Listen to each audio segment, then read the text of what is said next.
Assalamualaikum warahmatullahi wabarakatuh. Selamat pagi anak-anakku. Semoga semuanya sehat dan masih semangat belajarnya ya. Baik, ketemu lagi dengan saya Ibu Ika. Kali ini kita akan belajar tentang piutang wesel. Jadi nanti setelah kita belajar tentang piutang wesel, kalian diharapkan bisa menjelaskan konsep piutang wesel, menghitung dan mencatat nilai jatuh tempo, kemudian apa itu proses pendiskontoan wesel, dan juga mencatatnya wesel tagih. Baik, pengertian piutang wesel dan promes. Piutang wesel yaitu piutang yang didukung oleh janji tertulis atau kesanggupan untuk membayar secara tertulis. Jadi, perjanjian tertulis tadi dapat berupa wesel ataupun promes. Ditinjau dari isinya, wesel dan promes mempunyai perbedaan yang mendasar, di mana promes adalah surat perjanjian tertulis tentang kesanggupan pihak debitur membayar sejumlah tertentu kepada kreditur pada saat yang telah ditetapkan. Sedangkan wesel adalah surat perjanjian tertulis yang berisi perintah dari pihak kreditur atau penarik kepada pihak debitur atau tertarik untuk membayar sejumlah tertentu pada tanggal yang sudah ditetapkan. Pada umumnya, wesel dapat diterbitkan karena tiga hal. Yang pertama, karena peminjaman uang. Yang kedua, penjualan secara kredit. Yang ketiga, pengalihan utang dan piutang menjadi wesel. Jadi di sini ada tiga pihak, yaitu pihak penarik kreditur, pihak bank, dan juga pihak tertarik atau debitur. Nah, tanggal di mana surat wesel harus dibayar disebut tanggal jatuh tempo. Ada beberapa hal yang harus diperhatikan tentang tanggal jatuh tempo wesel. Yang pertama, tanggal penarikan. Yang kedua, tanggal jatuh tempo dinyatakan secara eksplisit dalam surat wesel. Misal, tanggal 9 Mei harap dibayar surat wesel, ataupun saya berjanji untuk membayar pada tanggal 9 Juli 2014 sejumlah uang titik-titik. Berikutnya adalah atas permintaan atau penyerahan wesel. Berikutnya, pihak debitur akan membayar wesel pada saat ditagih oleh pihak kreditur. Dalam hal ini tidak ditentukan pasti tanggal penagihan. Berikutnya adalah pada akhir periode. Selanjutnya, setelah jangka waktu tertentu yang dinyatakan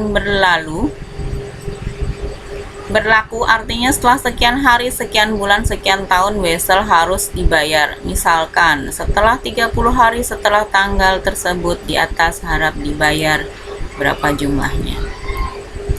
Pengelompokan wesel itu ditinjau dari segi waktu ada dua. Yang pertama, wesel harian.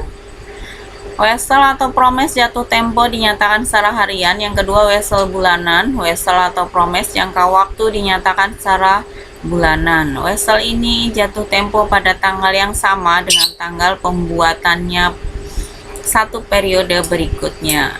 Dalam bulan jatuh tempo tidak ada tanggal yang sama dengan tanggal pembuatan, maka tanggal terakhir pada bulan jatuh tempo merupakan tanggal jatuh tempo. Misal, tanggal pembuatan 31 Mei.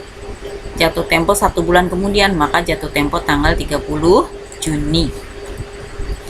Jika ditinjau dari segi pembungaan, wesel dibagi menjadi dua. Yang pertama, wesel tidak berbunga, non-interest bearing note, yaitu wesel yang tidak menyebutkan suatu tingkat bunga, sehingga nilai wesel saat jatuh tempo sama dengan nilai nominal. Yang kedua, wesel berbunga, interest atau bearing note, wesel yang menyebutkan suatu tingkat bunga tertentu sehingga nilai wesel pada saat jatuh tempo adalah nilai nominal ditambah nilai bunga. Bunga wesel harus dibayar antara tanggal terbit sampai tanggal jatuh tempo. Nah, ini cara menghitung bunga weselnya, jangka waktu kali tingkat bunga kali nilai nominal wesel. Nah, pendiskontoan wesel itu apa? Jadi surat wesel atau promes itu kan surat berharga yang memiliki kekuatan hukum sehingga dapat dipindah tangankan atau dijual kepada pihak lain, bisa ke bank atau lembaga keuangan sebelum jatuh tempo, biasa disebut pendiskontoan wesel, dipindah tangankan, dijual belikan kepada pihak lain. Dari pengalihan surat wesel tersebut, pemilik wesel akan menerima pelunasan wesel sebesar nilai jual. Besarnya bunga diskonto dihitung dari persentase bunga atas dasar nilai jatuh tempo. Nah, ini bagian perhitungan weselnya, yang wesel berbunganya, nilai nominal dikurangi nilai diskonto, sehingga nilai tunai pada saat diskonto berkurang. Yang wesel tidak berbunga, yang wesel berbunga nilai nominal ditambah nilai bunga, jadi nilai pada saat jatuh tempo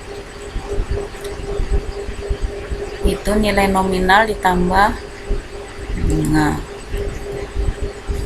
Baik, itu saja yang dapat Ibu sampaikan pada kesempatan kali ini. Semoga bermanfaat. Sampai ketemu lagi di pelajaran berikutnya. Wassalamualaikum warahmatullahi wabarakatuh.